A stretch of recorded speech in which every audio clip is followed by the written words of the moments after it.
My name is Ram. I am the senior partner with CEDAR, the parent firm of IBS Intelligence. Today's discussion is an interesting topic we have. Perhaps one of the most spoken or most discussed, most deliberated boardroom topic, if I may say, which is the whole angle of digital. And we're getting a little more specific about digital today. We are talking about digital onboarding. And we are getting even more specific about digital onboarding further there. We're getting into lending systems and what does it mean when you are dealing with digital onboarding from a lending context, and that makes it even more specific.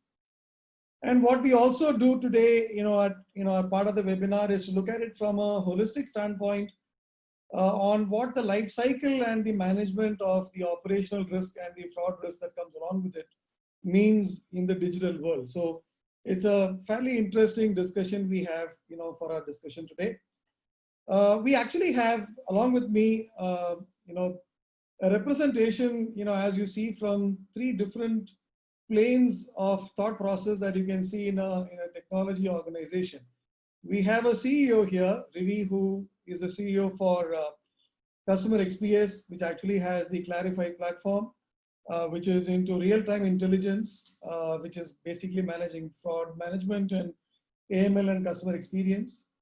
We have someone senior representing the product management function. We have Sreeram. Sreeram, is part of the product management function, representing the lending side of this discussion today. He represents Nucleus, which, as many of you know, have about 200 plus customers in about 50 countries around the world. And I think interestingly, they claim they have 26 million transactions posted a day. I think that's an interesting number there, Sreeram. I don't know how much of that is digital, but we'll leave that for a discussion today. We also have, representing sales and strategy functions, Zamrad. Zamrad is obviously the key man looking after digital onboarding for a lot of banks in the Middle East. They have, he represents IXCED, better known as the firm that provides the Epsilon platform. While they are based in India, they have presence in about 5 countries. But more importantly, in the last 8 years, CustomerXPs has more than about 90 plus banks as their customers in about 25 countries. Now the gentlemen have done the marketing spill for you. I guess I would request you to stick to the presentation on use cases. But before I jump into the discussion today, and as I go into the conversation, I do want to actually talk. Since I've done the marketing spiel for everybody else, it may be a little bit for CEDAR and IBSI. As we all know, CEDAR-IBSI is focused on. CEDAR is the firm that is helping banks with its transformation, both business and technology transformation, and IBSI is the FinTech research arm that has an extensive coverage on financial technology and banking technology with what's happening around the world with readership around 100 plus countries. This initiative is being promoted by the CEDAR-IBSI FinTech Lab. And the members who are speaking today are cohorts, and that's the platform. Before I jump into the webinar discussion, I do want to talk about a very important event that's coming up. We do have the 2nd edition of the Global FinTech Innovation Awards coming up, and the nomination for this is closing on the 5th of October. We have more than 30 plus categories in which nominations are being sought. Last year, just for everyone's benefit, we had about 150 participants participating from 24 countries, and we have about 26 winners. So please do visit our website, IBS Intelligence, on the page Innovation Awards.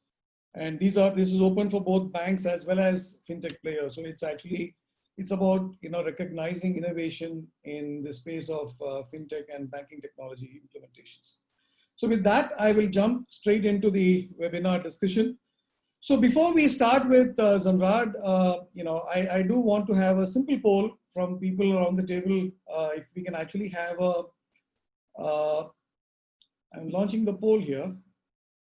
So the question is, what would be the single most or the biggest impact that you, as in everyone in the audience today, and we have more than 110 odd participants today, and I'm requesting each one of you to poll. So let's see, what is it that you see as the impact that you have personally experienced? Is it the convenience of access, or anytime banking as we call it? Is it the faster processing and faster execution? Is it the simplified processes that is personified as ease of transaction? Or is it the fact that you can do things personalized and it's more private when it is self-service driven? An interesting poll out there, and we'll give 30 seconds more. So as we are waiting here, maybe I'll have, since we are starting with you, Zamrad, and this question is for you, and I think you're on mute. So when you actually have been approached by your customers, what is it that they actually see as the biggest reason that their customers are looking to drive digital? If you have to pick one of these. The tricky part, Ram, is the way you've put it. It's a combination of all of that, in fact, if you ask me. I was just hunting for the option if there is an all of the above, like we have in. Well, that's intentionally kept out because we do want to see, if exactly. I slice it further and we make it even more granular, this audience, what's the most popular of the lot? So I guess we have closed 2 minutes, so I'll close the poll. The answer is, are you able to see the answers? Are you able to see the poll? Not yet. Okay. And I've just ended the poll there. That's an overwhelming 36% sees access and convenience as the most practical impact. Not that the others have, it's an equal distribution you can see amongst the other three. So it's interesting that we see that out there. So with that, I would close the poll and jump into the presentation again. You can see my screen there? Yes, Ram, we can. Okay, I'll just close the poll. All right, over to you, Zamrad. Thanks a lot, Ram. Thank you. I mean, I think we can move on to the beginning part of it. So like you rightly said, I mean, digital is an interesting space, and today we are looking at a bit more niche part of it, which is digital onboarding. Quite an exciting space, and especially in the current COVID times we are, and it's become quite, I would say, exciting and important for, the banks to onboard their customers remotely. And I mean, we don't have a choice. At least the last 3 months have been harsh on us. So like the World Economic Forum chief says, in today's world, it's not the big fish that eats the small fish. It's like the fast fish that eats the slow fish. So it's quite important because, there's a lot of takeaway, very profound thought, I would say.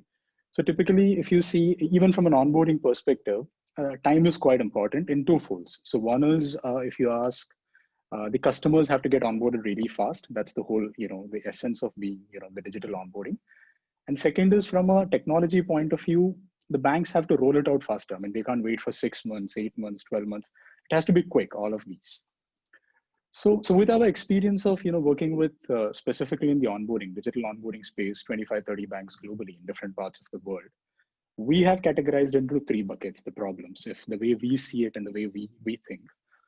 So one is a lot of complex data input. You need to upload a lot of documents, a lot of data to be captured. So all of this typically, it's a little cumbersome, takes away a lot of time. That's on one side. And the second part is, and definitely this becomes even more interesting or even more, I would say, complicated if it's a corporate, if it's a corporate or an SME, a lot more data to be done. The second is about validating this data. I mean, you've got, you need to understand the identity validation, the documents have to be validated, how legitimate they are, how genuine they are. The documents belong to the right set of entities, stakeholders. So that's the second part of it. And the third part is the digital nuances, so many channels around us, so many touch points, so many operating systems. I mean, every day, one day you wake up, there is some KitKat release, there is some Snicker release. I mean, so many operating system releases, it becomes quite important. And believe me, the person you see on the image on the right side with these kind of scenarios, definitely you will not have that kind of a smiling face. That's the end state of digital onboarding.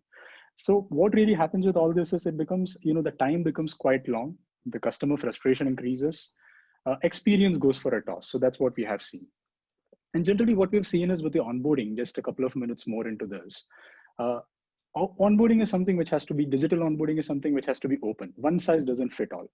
You've got a regional nuance, you've got a regulatory nuance, every bank has certain compliance. So it has to go hand in hand with all of this. It has to be open. It has to be agile enough to evolve with time. If you see digital things, digital stack is evolving, regulatory things are evolving. If you see in UAE, we have national ID, which is Emirates ID, and that eventually became a smart pass, which is UAE pass. And even now UAE pass is further getting automated. So you have to move with time. That's on one side, which we will focus. And the other part is when you say onboarding, it has to be a single solution that can cater to your retail customers, SME and corporate. Within your retail, there has to be things like, multiple products within each segment. I mean, it could be loans, cards. For corporate, it could be trade finance, your cash management, your treasury products. That's one. And the last part is about, every bank has a digital ecosystem. We know this, and every bank has a different maturity level.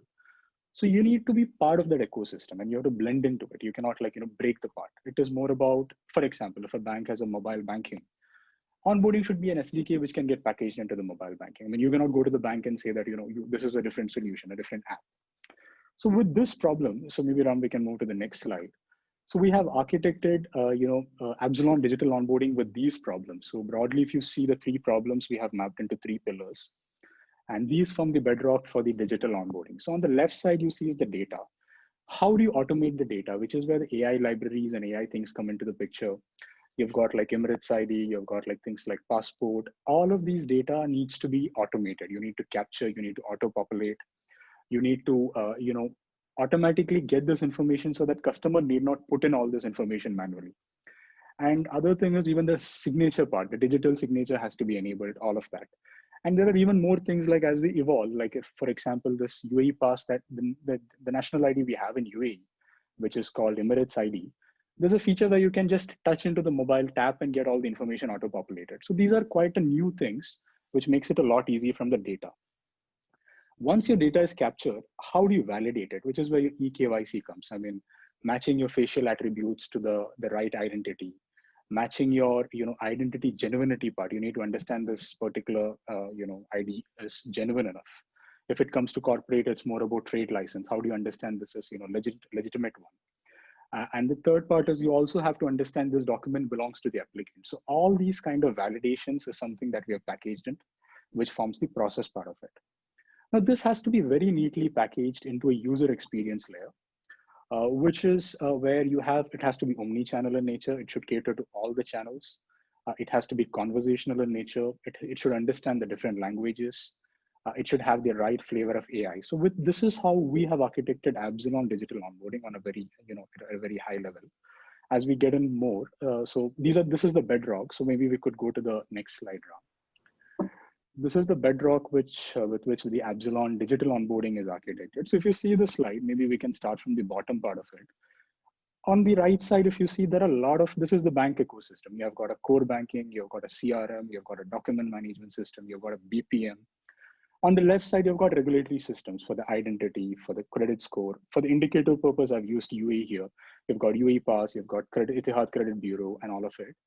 And the other thing is a lot of interesting niche fintech who are like very specialized when it comes to ID verification, identity validation. And when it comes to something like, checking the compliance part, the AML part of an SME corporate, or even like, virtual cards, how do you stitch all of this together? And how do you extend this experience to a customer in a seamless manner? That's exactly what Absalon digital onboarding does. I mean, we have all these in a micro app form, which is ready to use, which is extended to the customer in a pretty holistic manner. As you can see, the customer has to access across all the channels. I mean, it has to be omni-channel in nature. It has to be mobile, it has to be web, tablet. And the times we are heading now, it's as good as, in the future, some other channel will come, which is like a voice. Maybe I'll say that, Siri, Alexa, open the account. Even before the popcorn, your account is open. I mean, that's where we are heading. So that's exactly where it is. So if you look at onboarding, the family of onboarding is self-service, where the customer is sitting at home anywhere through a mobile, tablet, wearable, he can open an account. Assisted channel, if he wants to walk into a smart branch, if an agent visits him, and that's how he opens it. fulfillment. I mean, there are certain things where, like we said, one size doesn't fit all. In certain regions, straight through is not allowed.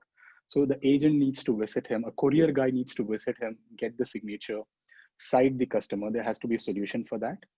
And needless to say, there has to be a back office solution. I mean, typically, you need to know what are the kind of applications coming in, the AML screening of it, things like your exception management. So when we say onboarding, it has to be one solution with multifaceted, all the sides of it, which should take care of all of this. And this is something, again, it cuts across your retail, your SME, your corporate.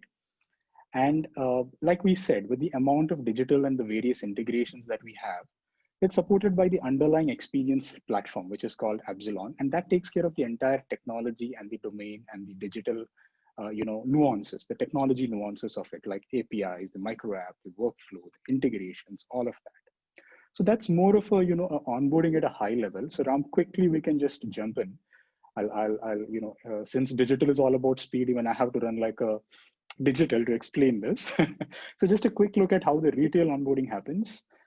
First the customer initiates the application. You scan your ID card, which is your national ID, your passport.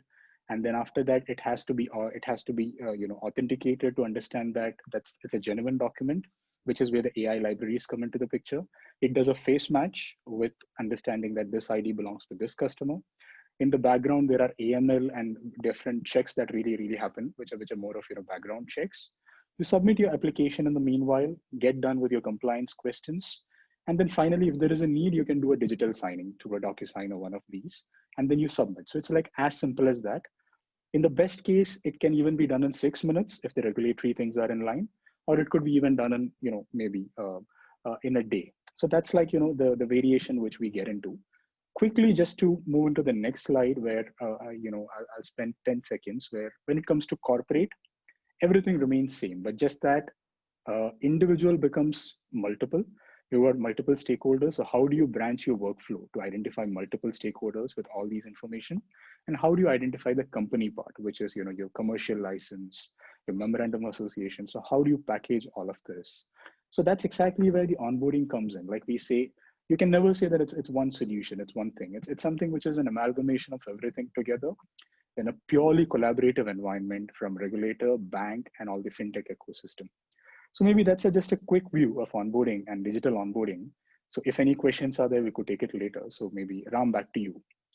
So just a quick view of onboarding. So that's again, like just to summarize, yeah. So thanks, Ram, for that. So we are from IXC, so we are a FinTech. A question for you, and maybe I'll pose it on behalf of Harpreet, who's asked this question.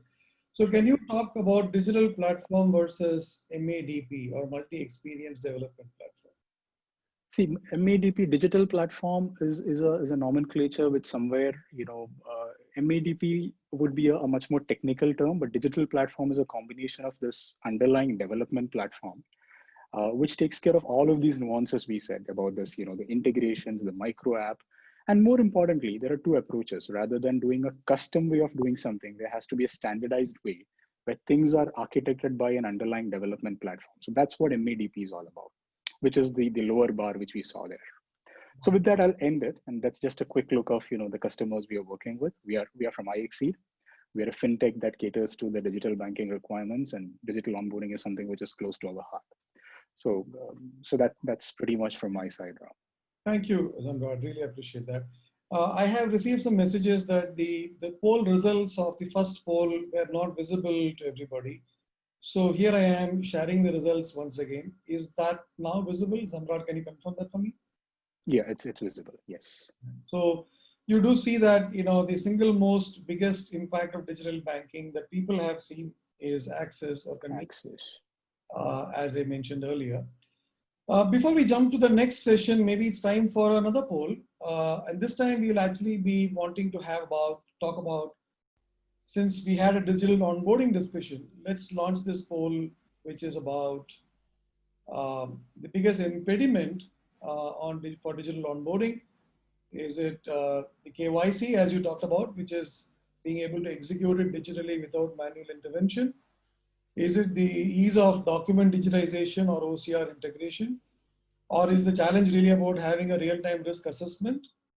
or is it, basically the good old problem of technology integration? So what is the real challenge? So while we are having the poll in progress, I may also have my next webinar presentation partner, Sreeram, to actually to come on board to actually present a very interesting experience from a lending standpoint. We'll just wait for another 30 seconds to get the poll completed. So Sreeram, maybe, while the poll is on, if I can ask you, you obviously seen, you've from a product standpoint, you've seen the whole digital lending evolve for many years. So what would stand out in your view as, let's say, the biggest driver that banks are seeking to actually now address in the way the demand or the way you see the market is seeking from a product specialist like yours? Right.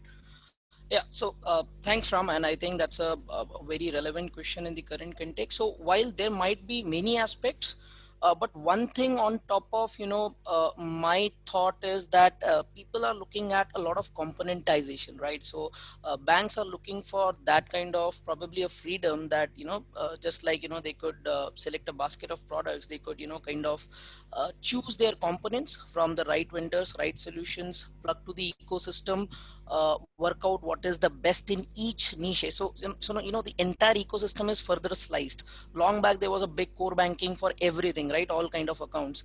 Then we had niche deposit accounts, lending platforms, and now even within lending there is a further slicing to something as specific as a KYC or a credit decisioning.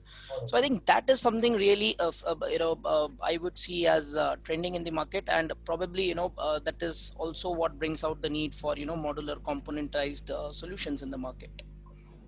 We now have the results of the second poll. So I'm looking to share the results here. So what we're seeing is it's a tie, right? Almost a tie between having a digital KYC seems to be as much a challenge as much as it is to integrate technology with the existing systems, right? That's a very fascinating poll result out there. And that makes it, Sreeram, your presentation a little more interesting now. So without getting further delayed, over to you. Yeah, so thanks, Ram. You can, I think, probably go back to my presentation. So I think that's a great opening and context setting by Ram, you and Zamrad, and a very good afternoon to all of you. So very glad to be sharing my views on this subject, at this FinTech lab today. So what the way we see it or is that we're all going through an unprecedented pandemic globally, while it took some time for organizations to adapt to this new normal, but the pace of digital transformation has got a sudden boost. Now that may be sounding pretty good for the digital story of all the banks and FIs, but there is also a kind of stress in the system, because your profits are reducing. The direct financial impact will be probably, if I see, it could be a reduction in the profitability due to sizable interest rate cuts that's happening in the market, lower net interest margins for the banks and FIs, and obviously higher provisionings. So in all, what it means is that everybody is trying to look at digital and how they could kind of shoot up their operability and profits around that. So moving next, if you look at it, I think we can go to the next slide, Ram. So with that kind of a pressure on the bottom line, I think the financial institutions across the globe, and more so in this market, which is Middle East, are looking at this crisis as I would say a kind of opportunity to expand the digital reach, which was anyways picking up, and the COVID-19 may only push to accelerate it. The Middle East is, what I see is, in the it's in kind of a midst of a digital revolution in banking and fintech ecosystem. Like for instance, the UAE KYC blockchain platform, which is now, I believe, production ready, and they've already onboarded around 120 companies, by Emirates and NBD, which is one of their prime partners. Similar eKYC platforms, you can see in Bahrain market and other markets as well, which is going to only emerge in the time to come. There are multiple regulatory sandboxes providing access to a safe, low-cost environment. And on the other side, if you look at it, there is also modern challenger digital only banks, that are breathing down the neck of these traditional institutions for getting a key share of this dense market. So what are we really looking at if you look at it? So as per an Experian report, more than 60% of the millennials, would want to have everything on their mobile in the next 5 years. And they are your customers of, I would say, not only tomorrow, but today. So today's banking customers are looking at, probably I would say, to put it simply, an Uber-like simplicity, convenience in, all the banking needs. And that's what your poll reflects. It's like banking anytime, anywhere access. They don't want to wait for an hour to apply for a loan physically, and want everything to be completed in minutes. So digital onboarding is the new reality, no doubts on that. And here are some key examples. I would not go into the depth of each of them in the interest of time, but N26 in Europe, Kakao Bank in South Korea, Aadhaar, which is not a bank but more of a platform that helps you give a public digital infrastructure of such a mammoth scale. And like what Zamrad had talked about in UAE, the UAE pass is being looked at like a game changer as well in the coming times. So these do indicate there is a positive shift in this business. So the way I see digital onboarding is not just about having a mobile app to open your application entry. You need a design mindset shift to counter offer your services from how it has been offered in a traditional branch like setup. And if done right, if the design is done right, you have the right technology on your side. So there is a potential of almost 70% drop in your customer acquisition costs. So, with that kind of, an ecosystem that we are looking at, I would now move on to what sort of, solutions one would expect from, a modern banking or, for this very session's context, a lending platform. And, this is totally in regards to the total digital transformation and not just, the onboarding part. But just to start with onboarding, because we are talking on that, so there could be 6 pillars, the way we see it, of the solution stack. And this digital ecosystem is required to deliver a frictionless and superior customer experience, whether you start with an easy enrollment or selection of a choice of products, not for the customer's need basis which they have come up, but basis what they are evaluated at.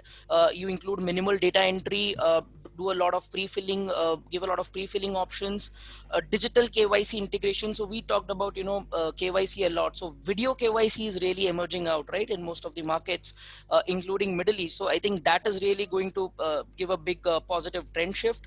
Liveliness checks, face checks, multiple other things, and digital signatures, which ensures your local compliance.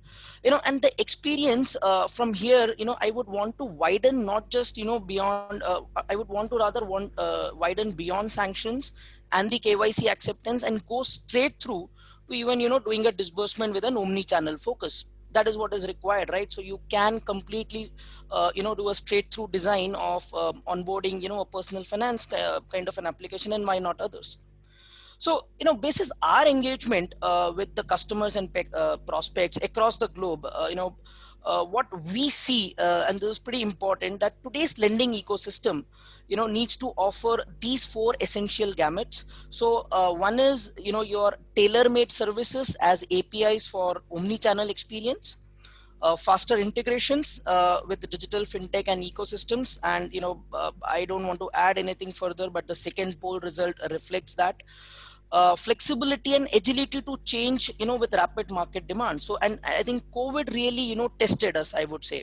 It was an unprecedented situation, and I think the solutions which could really emerge out were those which could quickly adapt in terms of giving solutions to the business thought. And obviously digital extensions, whether it is on mobile or web, for enhancing all these remote services.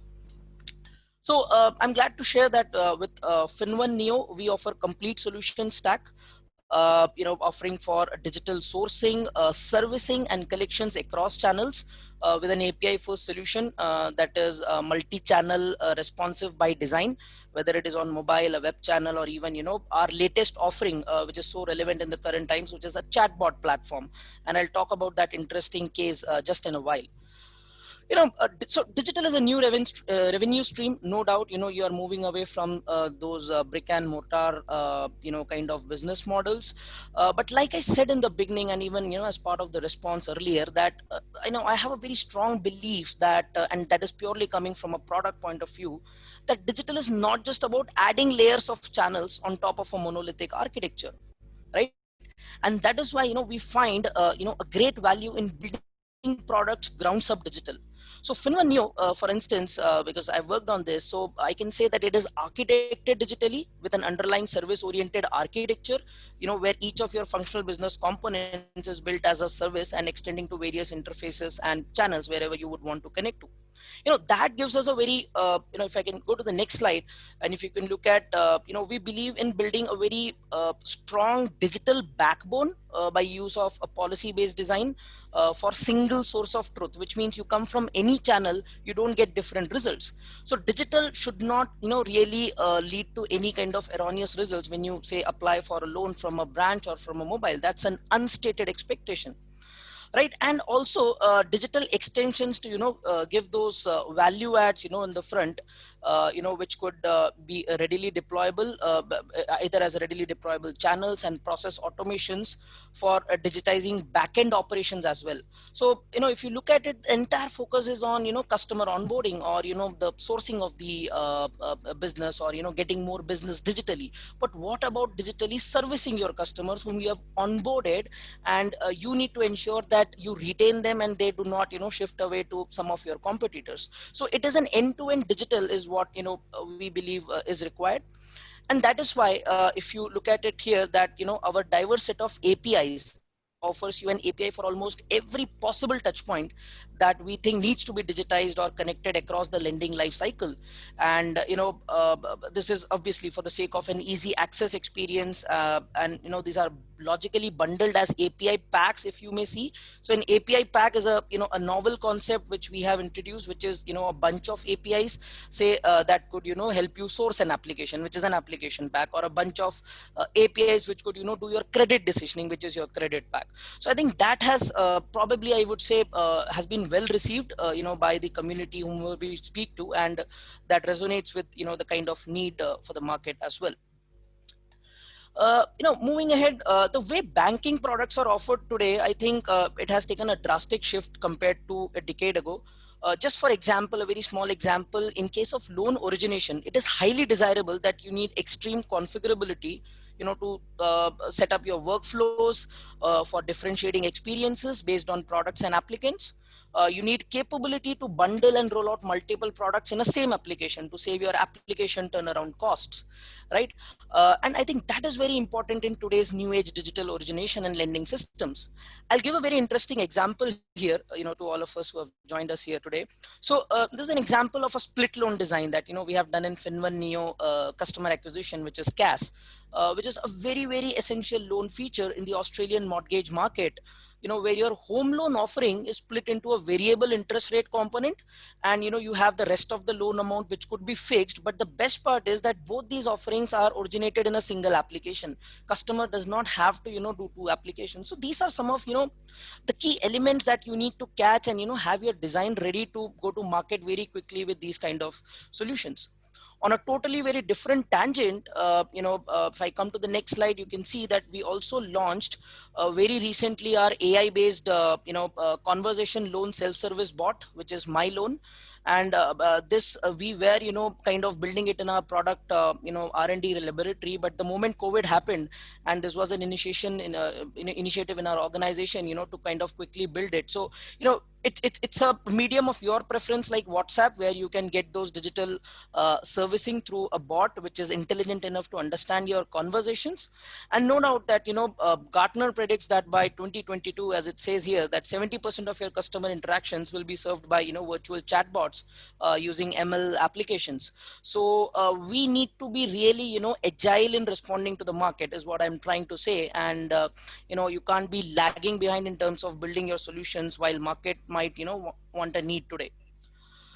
So I think with that, while I hope I did cover a lot of examples in my messages in my talk so far, let me also, just before I close, take all of you through some significant experiences that we have had in the industry while deploying our product solutions. So this is a case study of a lending company in Oman, headquartered in Muscat, approximately, I would say 2.1 billion USD, asset book, and largely servicing the retail vehicle financing and SME business. So apart from our core solutions, they also deployed our MCAS and MServe, which is our mobile app for agent-based sourcing who is on the field, and also your customer self-sourcing. So which means what I'm trying to say is that we try to offer them value for their staff, for kind of sourcing the applications, and also for their customers for getting all the services for lending on their mobile. And if you look at it, the number speaks here that we could almost see a 15% increase in monthly applications sourced digitally in the last 4 years. And the best fact is that here is a fact. So I think the moment when COVID hit us, so in the first quarter of the year, they witnessed a significant 170% jump in the apps downloads. Right. Another case study very quickly, and this is a very interesting one, where this is about a lender, one of our upcoming customers who's implementing our solution in India, and they are using our LMS, which is loan service platform for small ticket loans by financing your cab rides. Right. And they are in tie-up with the leading market cab aggregator here in India. The entire loan evaluation, limits assignment, and account creation is digital, and the markets and it makes use of our APIs for whether it is about doing disbursements, payments, customer creation, collections, and even delivering statements to the customer. It is in the truest sense, I would say, a very headless kind of a solution that we have deployed. Another success story, I would say, so it is about another bank, so who joined hands to take on a transformation journey, purely a digital transformation from our a product called as FinOne, which has been in the market for so many years, to FinOne Neo, which is our new age, new design, new technology platform. And the great part is that I think one thing that got validated is they realized the value, and they have upgraded their versions within FinOne Neo in a very short span of time. So that is another key thing that today's lending solution systems need, that how quickly can customer upgrade to your latest releases and not make it a kind of a big migration kind of a project. So, we can talk of so many success stories in our customers' business with Nucleus software, but I'm sure time would only permit us a few here. So I have added 4 diverse case studies here, just for a quick glance. Starting from the top left is, the largest private sector lender in India and one of the top 50 global banks in terms of market capitalization. They have been with us for 2 decades, and they just entrusted us a couple of years back, to help design a specialized microfinance tax solution, which could take care of, an app for their microfinance agents and geo-tracking capabilities for the field reports. Again, a diverse example why I say so is because, it is truly a digital transformation of such a large bank for a microfinance business, which is, generally perceived to be operated on a field. So you could even digitize this is, what is an excellent story that has come up. And, glad that, we could roll out, go live in a couple of branches this year, and we're looking forward to go big on this.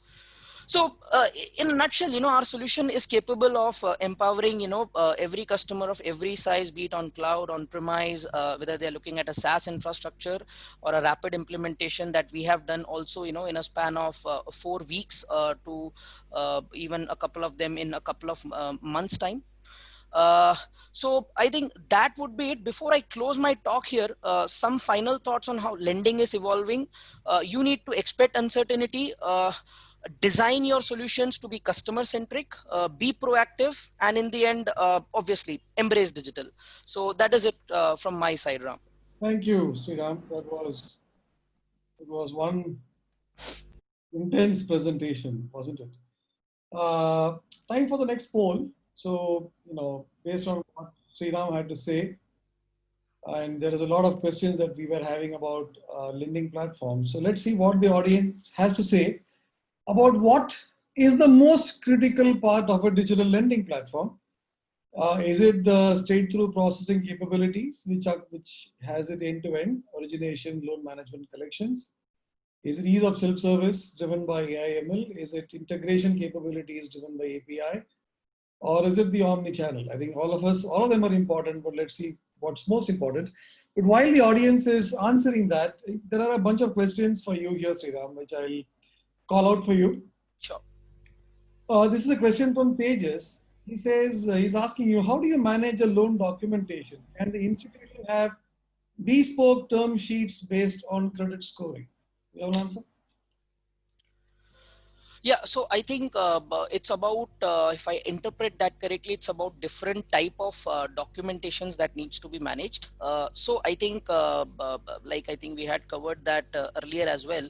So to do your credit scoring, and I would answer that there are two contexts, how you would evaluate a retail individual and how you would evaluate a corporate, right? So for example, for individuals, our solutions are capable of analyzing bank statements, and again, by connecting to fintechs. On the corporate side, if I could quickly think of an example, so GST, which is the the tax regime in India. So we could deploy a use case where we could go through the GST returns. I'm referring to it as the documents, and kind of evaluate SMEs who didn't have really a very good say a score, which could be a credit score or an internal score to lend, but going through their GST returns, we could do an evaluation purely based on their business on the last few years. So there are multiple use cases, and these are the top two that I think I could think of. So let's see the poll results in the meantime.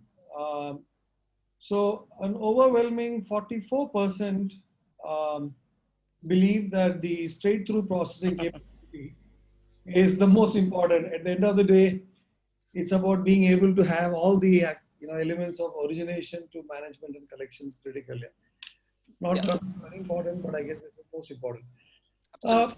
I guess before I think we'll jump into the next section, which is actually a very interesting presentation by Rivi. Rivi, can you take over? I'll hand over the platform to you. Yes. Go ahead, Rivi. Before you go on, I do see a few hands raised. Anil Mohanty, I see you have raised your hand. May I request if you can actually log in your questions? There are a few more questions that have also come our way. I promise to make sure they are all answered, if Rivi completes his presentation on time. Yes, Rivi. Am I visible? You are visible, and you seem to be transported into, I don't know where. I mean, this is a fancy location you are presenting from. Yeah. So now that, we have seen the onboarding, we have seen the lending bit, the example that comes to my mind is that of a marriage. Okay. Before people get married, and of course, if parents are involved and all, you do a lot of due diligence on, is this the right guy? Is this the right girl? Does that guy have the same salary? All those kind of things. And then, on the day you get the marriage done, and then nobody bothers about it. Because 80 to 90% problems happen after the marriage. So what we need to be really focusing on is, not just, the time when, the onboarding or the lending happens. How do you manage the entire flow from different aspects? So let's evaluate it from a specific angle of fraud threat and, compliance and so on. So let's try to, I'm not trying to present my product per se, but I will just give you some thinking points so that you will get an idea of how this will impact the banks and how we need to proactively not just get excited by the concept that hey, we got a marriage ceremony here, but we just need to focus on how we live post the marriage too. So the top three biggest pain points related to application fraud. This is from 8A group.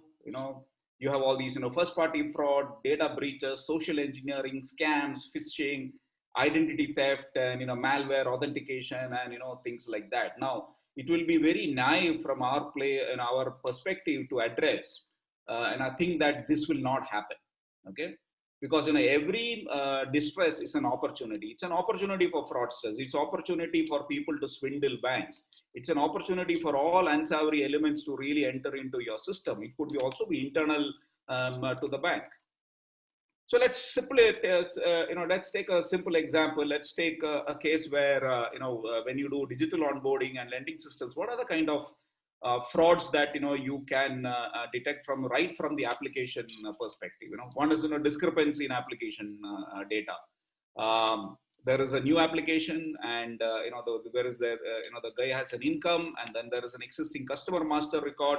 Then the discrepancy starts coming up. These are not simple discrepancies. You have a plethora of reasons that come in. It could be mobile number change, PIN code or address different, ID different, and email different, and the same email is there in my system under some other customer's name.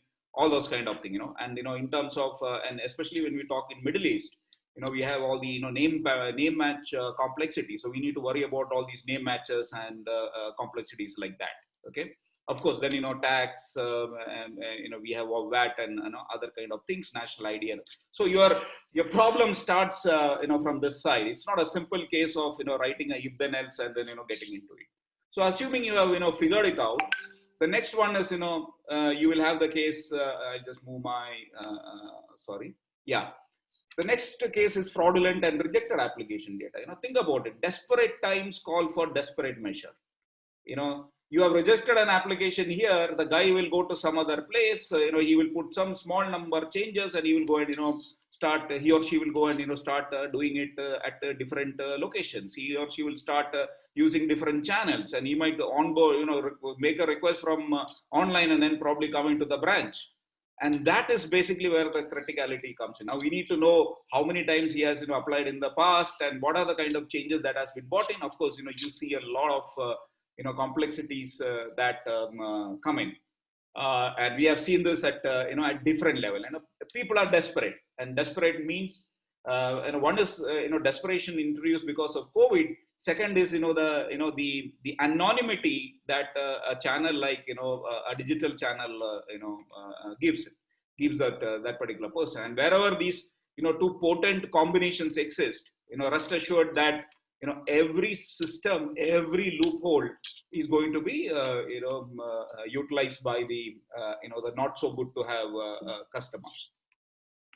The next component is, what about all these high velocity applications? Who is keeping track of all these things? This guy has gone and talked to some SMEs, and then on the same mobile, hundreds of applications are being given. It could be as simple as that, or same customers, same IP addresses, and things like that. Okay. Now there are again complexities involved in it here, and then you have location information, you have device, fingerprinting, all those kind of things. So this ensures that right from the time of onboarding the customer, our fraud angle, our compliance angle is always our antennas have to just go up, because the most important thing of you seeing the customer is no longer there. So, and it's not just technical. There are technical components to it. There is device components to it. There are banking components to it, and there are data fudging and other kind of things happening. Your national ID might be the same, but all the other components we need to keep track of that. So that's when you start a fraud application itself, the system starts you need to be, you started accumulating bad things into the system. Then you have all the credit bureau data point verification, where you have information coming in, but various kind of mismatches are happening from there. It's not just one ID. You have multiple IDs coming up, and depending on how the bank wants to approach this, they will try to link it up with multiple IDs. You might have a social ID check, Emirates ID check, mobile number check, and multiple other particular things, and then various whitelist, blacklist. Maybe some banks will start sharing these IDs and things like that. And the guy is smart, who is looking at and saying, hey, across all the loan products of my bank, how much is this particular customer applying for? So you have multiple applications across products also being done. He'll apply for a car loan, to that loan, to a payroll loan, and things like that. So somebody has to really worry about what are we talking about? This becomes more complicated moment you talk about, SMEs and, corporate customers, and, of course, change in customer details and so on. Now, various types of watch lists and other things, starts coming. How do you do that? We are trying to, give him a loan, him or her a loan, in the speed of light. And saying, hey, in 2 minutes, I will give you the loan. And all these needs to happen in that 2 minutes or 5 minutes or 10 minutes, where, you're trying to give a loan or, trying to onboard that customer. So that's where the complexity is. It's not just a technical challenge. You need to, it will stretch all the, compliance and, fraud boundaries that you can think of. Okay, sorry.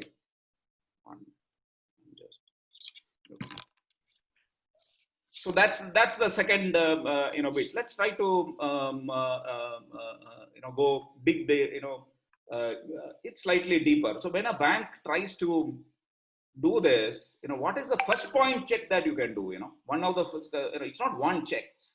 You will land up with income verification. You will have to do address verification, phone number, velocity controls, device controls, defaulted customer ID, sanction entities. How do you know that we have not this guy is not in a sanction list, and tomorrow my money laundering will kick in and then create an issue, and then various ID verification, employment verification, IP geo related intelligence. I need to know that from the same location 50 different applications are happening, but different devices are being used. So that also could be a indicator. How can 100 people be sitting in the same location, but mobile numbers are different? Okay. So those are some of the things that the bank needs to really put in place. And then when you think about an engine, that engine is a complex engine. It is not a very simple model, wherein it's an engine by itself. You have an application processing system, which is could be a loan onboarding system or a digital onboarding or a lending system.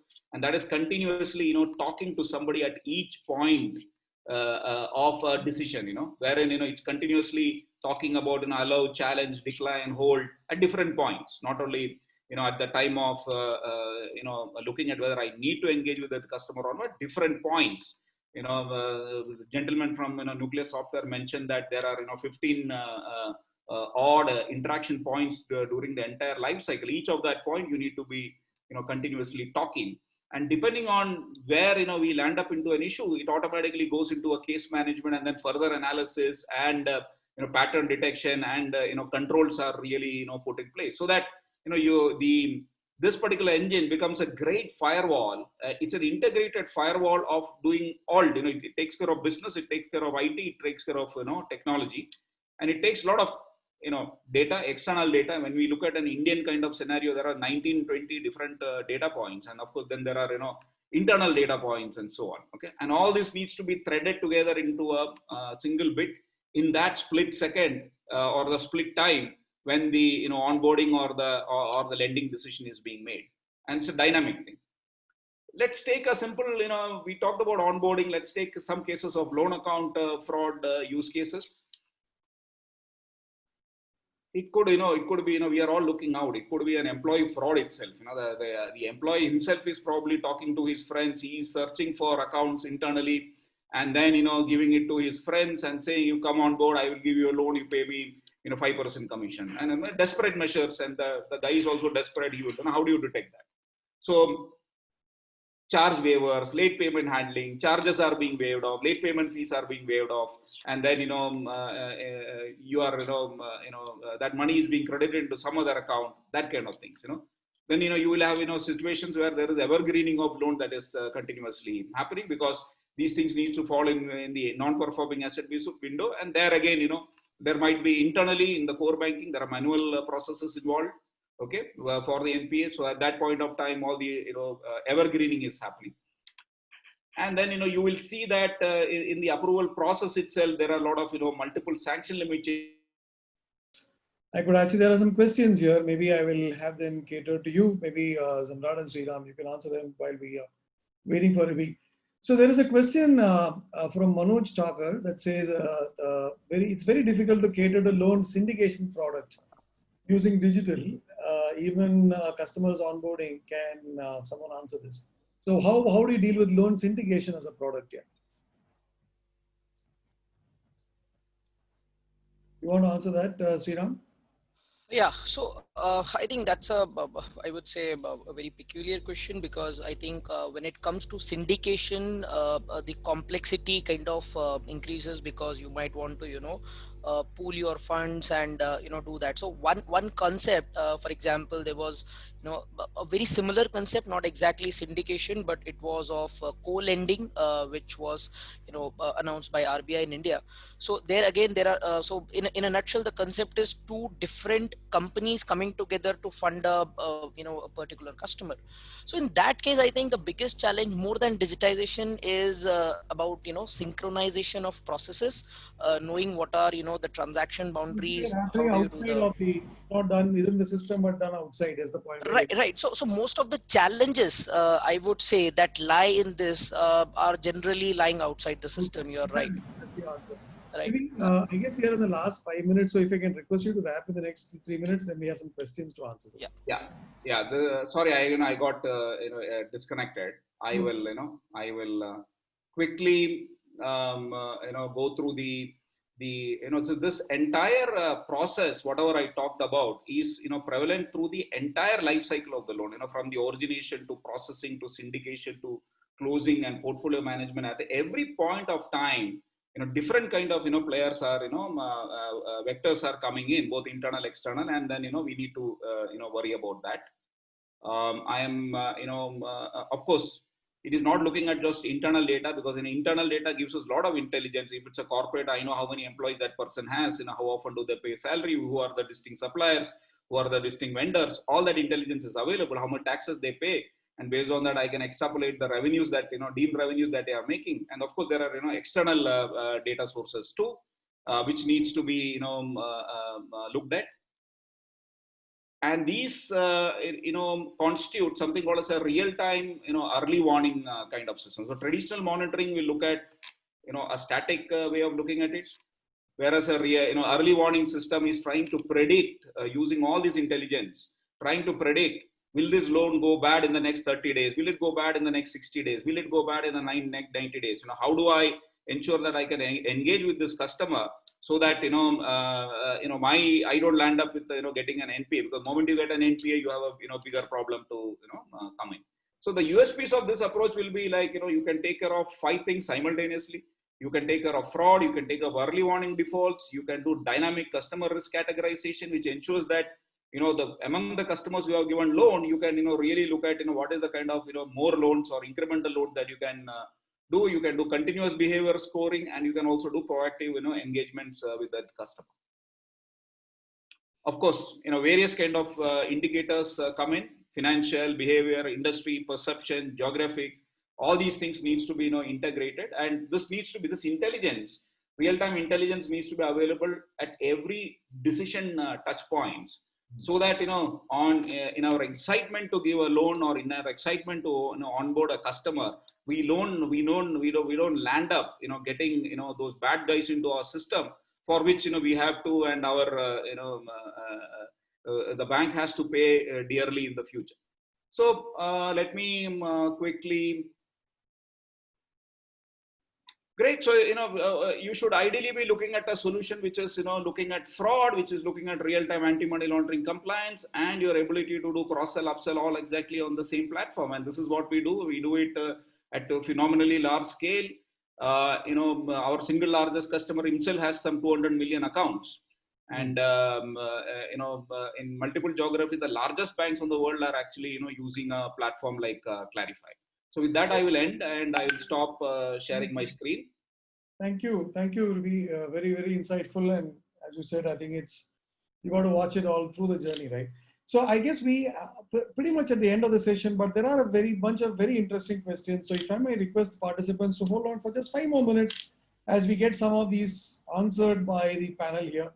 So first question is, I think, the STP is very simple when it comes to an individual salaried customer, but complexity creeps in when we get into a little more unstructured territory. And how do you automate it? Zamrad, you want to take that question?